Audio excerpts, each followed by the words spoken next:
Hello, नमस्कार, आदाब, सत श्री अकाल और अस्सलाम वालेकुम। मैं हूं मोहम्मद अहमद काजमी, लेकर आया हूं आपका पसंदीदा कार्यक्रम आपके रूबरू। इस कार्यक्रम में हम देश और विदेश की खबरों पर चर्चा करते हैं और कुछ जानकार लोगों से आपकी मुलाकात कराते हैं। इसका मकसद यही रहता है कि जो गोदी मीडिया बहुत सी इंफॉर्मेशन आपसे छुपाता है, वो इंफॉर्मेशन आपको इस तरीके से मिल जाए, आप बेहतर इन्फॉर्म्ड रहें, ताकि ज्यादा बेहतर अंदाज में हालात को समझ सकें। अभी एक तो खबर आ रही है गुजरात से। प्रधानमंत्री मोदी जी वहां गए और जो वहां नई सरकार बनी है उसमें कोई एक बहुत बड़ा उनका रिसेप्शन हुआ है। उसमें उन्होंने तकरीर की है और उन्होंने कहा है कि ये जीतने का जो श्रेय है वो वहां के बीजेपी लीडर और चीफ मिनिस्टर और पार्टी प्रेसिडेंट जेपी नड्डा को जाता है। उसका क्या मतलब है, हम उसके बारे में समझने की कोशिश करेंगे। इसके अलावा बिहार में छपरा में जहरीली शराब से 8 लोग मारे गए हैं और वहां 17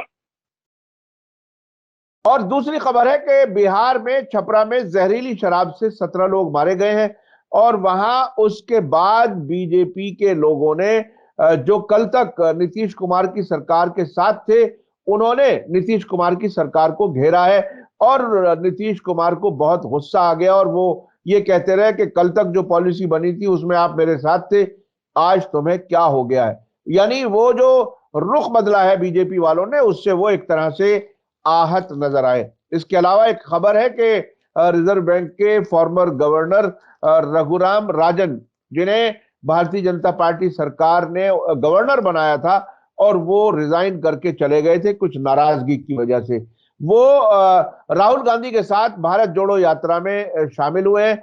यानी उन्होंने भी एक इशारा दे दिया है कि वो राहुल गांधी जिस तरह से देश को चलाने की कोशिश कर रहे हैं और जिस तरह से नफरत कम करने की कोशिश कर रहे हैं, वो उनके साथ हैं। इस सब पर बात करने के लिए मेरे साथ खास मेहमान है शब्बीर अहमद विद्रोही साहब, जो नागपुर में रहते हैं और एनसीपी के लीडर हैं और बहुत ही बेबाक अंदाज में अपनी बात रखते हैं। जनाब शब्बीर अहमद विद्रोही साहब, वेलकम है आपका। मीडिया स्टार वर्ल्ड को आपने वक्त दिया। आप ये बताइए कि ये जो प्रधानमंत्री जी गुजरात में जो कुछ उन्होंने बोला है उसके क्या मानी है, क्योंकि हिमाचल प्रदेश में और दिल्ली में बीजेपी की हार हुई है, बहुत बुरी तरह से हार हुई है। अब गुजरात में वो जो कुछ बोल रहे हैं उसके क्या मानी। पहले तो काजवी साहब आपके दर्शकों का अभिवादन करूं, आदाब अर्ज करूं, फिर मैं आपसी बात की तरफ आता हूं। आप जानते हैं कि कुछ चीजें होती हैं जब आदमी को सोच में डाल देती हैं। आपने इतना बड़ा रोड शो किया, सारी चीजें की, किया जितना कि वहां के स्थानीय अध्यक्षों ने मेहनत नहीं किया उतना प्रधानमंत्री होकर के काम किया। यही नहीं, प्रधानमंत्री होकर के आपने महाराष्ट्र के उद्योगों को भी, बड़े बड़े उद्योग को गुजरात ले जाने का काम किया कि चुनाव में हम ये कह करके बजाएंगे कि देखो हमने इतने इतने उद्योग लाए, इससे बेरोजगारी दूर हो जाएगी और सारी चीजें हो जाएंगी। इसके बाद भी वो कहते हैं कि श्रेय यहाँ के कार्यकर्ता को, यहाँ के प्रदेश अध्यक्ष और मुख्यमंत्री जी को दीजिए। इसके पीछे आपको बता दूं, जो आप कह रहे थे वही सही बात है। इसके पीछे दिल्ली और हिमाचल प्रदेश की हार है। कारण यह है कि पार्लियामेंट चल रहा है, अगर ये श्रेय ले लेंगे तो कई एमपी कह देगा कि अच्छा प्रधानमंत्री जी, मैं ये जानना चाहता हूं कि गुजरात के जीत का श्रेय अगर आपको मिल रहा है तो हिमाचल के हार का जो है ये कौन लेगा जिम्मेवारी, ये दिल्ली के हार की कौन लेगा जिम्मेवारी। क्योंकि आपने यहाँ पर सैकड़ों माने स्टेट के और सेंट्रल के और मुख्यमंत्रियों की तादाद लगाई जाए तो जितने वहां वार्ड थे उतने बड़े बड़े नेता लगा दिए गए, मंत्री से लेकर एमपी से लेकर विधायक तक लगा दिए गए और उसके बाद भी ये हार हुई।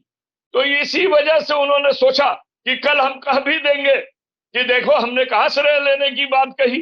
दूसरी बात, इससे कार्यकर्ताओं में एक संदेश जाता है कि मेरा नेता देखो हम लोगों को बड़ा मानता है और कम से कम हमारी मेहनत की बात कर रहा है, इसका श्रेय नहीं ले रहा है। ये उसकी जो है कूटनीतिज्ञ है, वो इस तरह की चालाकी के जरिए अपनी बातों को कहने की बात कर रहा है। और गुजरात के जीत की सच्चाई पीएम से छुपी नहीं है, वो जानता है कि आज नहीं कल उजागर होगा। तो अगर गलत तरीके का हार जीत है फिर सोचना पड़ेगा। आप खुद देख लीजिए कि 54% पोलिंग एकाएक 5 बजे के बाद से 68% पर पहुंच जाती है। ये सारी बातें सोचनीय है। इसलिए वो आदमी ने गुजरात का श्रेय लेने से इनकार नहीं किया। पहले कहा कि इनको दे दीजिए और इनको जब दे देंगे तो हमको तो मिल ही जाएगा। ये उनका चीज रहा। तो ये एक सियासत में इसके और क्या मानी होने चाहिए? देखिए, अभी जो इशारे कुछ मिल रहे हैं, कुछ बहुत से लोगों का कहना यह है कि 2024 का रास्ता बीजेपी के लिए आसान नहीं है और उसकी कई वजह बता रहे हैं कि कई राज्यों में बीजेपी ने दूसरी पार्टियों की हुकूमतों को गिराया है, तब उसकी बीजेपी की सरकार बनी है। कई जगहों पर उसने एमएलएस को खरीदा है, तब उसकी सरकार बनी है। और अब हिमाचल प्रदेश और दिल्ली की हार से यह इशारा मिल रहा है कि बीजेपी बहुत ही आसानी से कुछ नहीं मिलने वाला। अगर अपोजिशन पार्टियां कुछ मजबूती से लड़े तो 2024 इलेक्शन बीजेपी के हाथ से निकलने वाला है, ऐसा कई लोग कह रहे हैं। आप इसको किस तरह से देख रहे हैं? नहीं नहीं, आपने जो कहा वो गुजरात के जीत में भी ये बात शामिल है। गुजरात में आपने देखा, गुजरात से पहले मीडिया कह रही थी कि एन केन परकेन भाजपा की सरकार बनेगी। कुछ लोग तो यहां तक कहते थे कि 2-4 सीट कम होगी तो वो खरीद के बना लेगी, जहां वो 1 सीट रहती है वहां बना लेती है। सारे पार्टी के पैसे, आपको पता है कि जितने भी बॉन्ड खरीदे गए हैं उसमें 76% बॉन्ड जो है भाजपा के खरीदे गए हैं। भाजपा भी आज ऐसी पार्टी है कि जिसके पास कई हजार करोड़ जो है पार्टी के अंदर है, तो उसने कहा कि वो खरीदने का काम होगा। और ये सारी चीजों के आधार पर कांग्रेस की सीटें बहुत कम हुई। कारण ये है कि कुछ लोग कहते थे कि इनको वोट देंगे और हम वोट दे करके दुश्मन बनेंगे और ये जाकर बिक जाएंगे। इसके वजह से भी लोगों ने वोट देने से उदासीनता दिखाई और बहुत सी जगह पर इस तरह की चीजों का यह हुआ। दूसरा, आपने देखा कि मुफ्ती से महिलाओं के बारे में बात कहवा दी गई और उसके वजह से मुसलमानों में इस तरह की बात चली। तीसरी बात, आप जान रहे हैं कि आपने तो सीधे लिख कर देने का काम किया था कि हम लिख कर दे रहे हैं केजरीवाल ने कि हमारी सरकार बनेगी, और वो 5 सीट पर सिमट गए। ये सारी चीजें जो है भाजपा के फेवरेबल गई, भाजपा के पक्ष में गई। और इसके अलावा और भी कुछ पक्ष में गया, जो शाम 5 बजे के बाद से जो वोट की पोलिंग का परसेंटेज बढ़ा, वो भी इस बात की दलील देती है। रह गया सवाल ये कि ये आप इसमें जो गुड़ की बात निकालना चाहते हैं, जो ये आप समझना चाहते हैं कि इसका राजनीतिक मानी क्या है, इसके राजनीतिक 2 मानी है।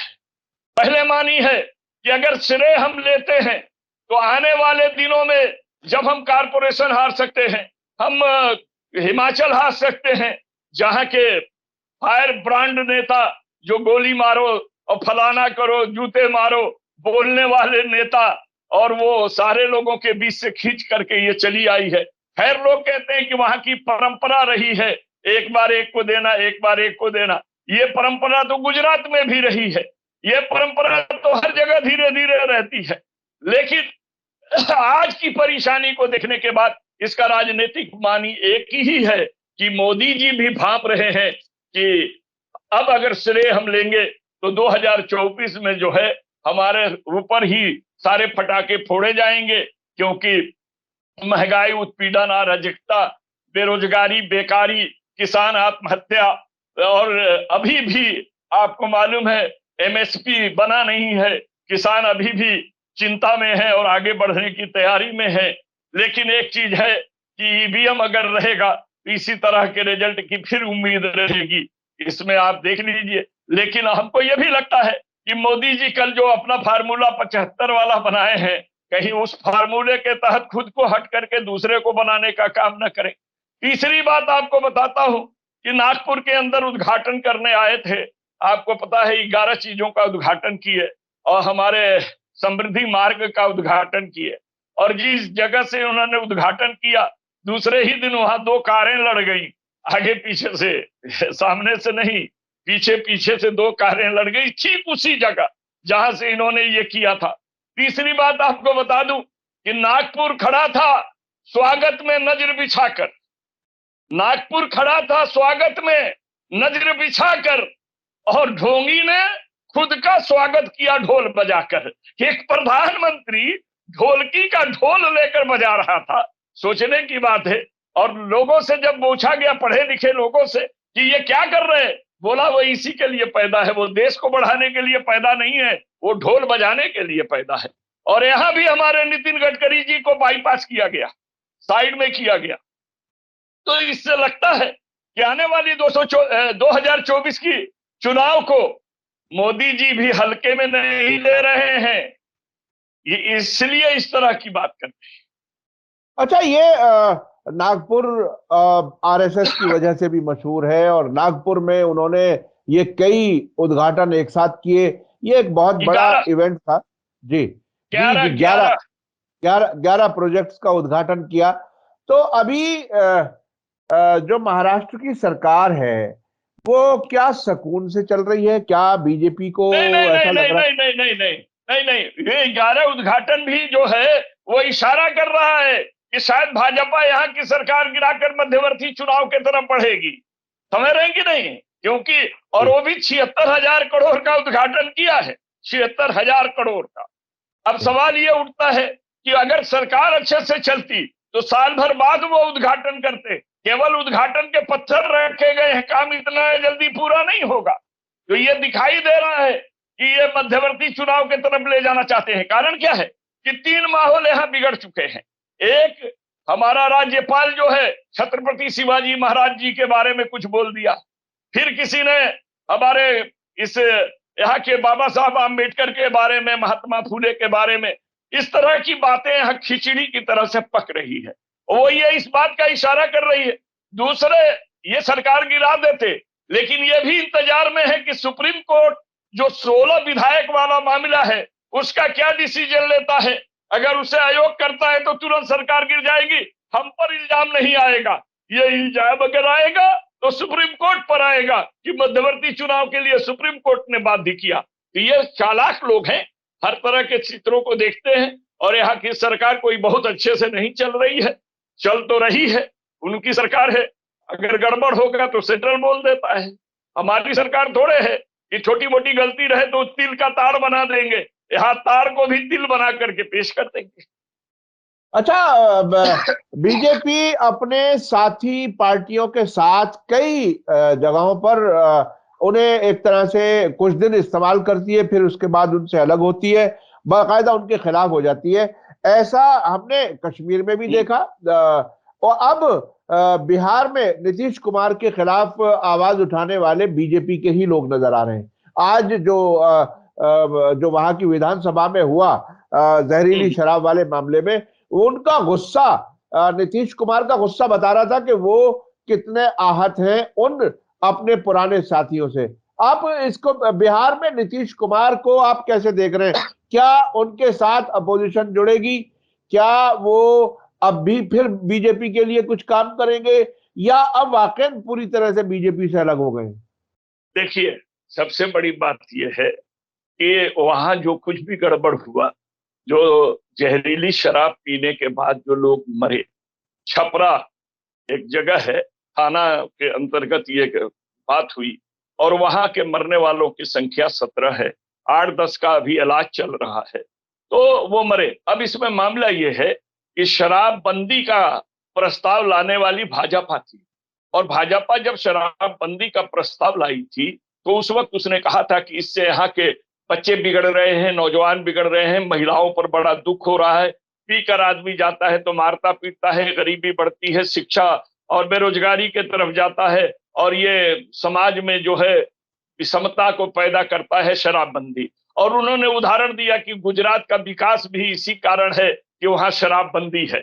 और नीतीश कुमार ने इन लोगों की बात का प्रस्ताव लेकर के शराबबंदी को कानून बनाकर बंद कर दिया। आज यह हालत है कि शराब पीने वाले जो हैं वो जहरीली शराब बना ले रहे हैं, स्प्रीट से बना ले रहे हैं, महुआ से बना ले रहे हैं, यहाँ तक कि खांसी की सिरप में कुछ और मिला करके बना ले रहे हैं, जैसा कि वहां के लोग बताते हैं, हमको इसका अनुभव नहीं है।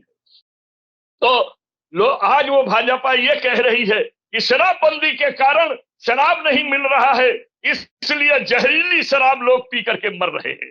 तो और ये कानून वापस लीजिए। अब चिड़ इस पर बात आई कि ये कानून बनाने के लिए प्रस्ताव तुम लाए, हमारे साथ सरकार में थे, जब कानून बन गया आज मर रहे तो हम पकड़ रहे, इसलिए वो बार बार बोल रहे हैं क्या हो रहा है, कैसे हो गए हो। तो अरे भाई नीतीश जी क्या हो रहा है ये तो पूछिए मत, जो हो रहा है देखिए, और क्यों हो रहा है ये तो आप जानते हैं। जब आप सांप को पिटारा में रख करके और ये दिखा के नागपंचमी के दिन दिखाएंगे तो उस पर पैसा चढ़ता है, उसका पूजा होता है, क्योंकि नागपंचमी के दिन नाग की पूजा होती है, और दूसरे दिन निकल जाए तो उससे पीटा जाता है। इन्होंने वही आपके साथ किया, आपको नाग देवता बना करके आपकी पूजा करा दिया, और अब आपके पीछे पड़ गए हैं कि अब आप नाग देवता नहीं, आप सांप हैं।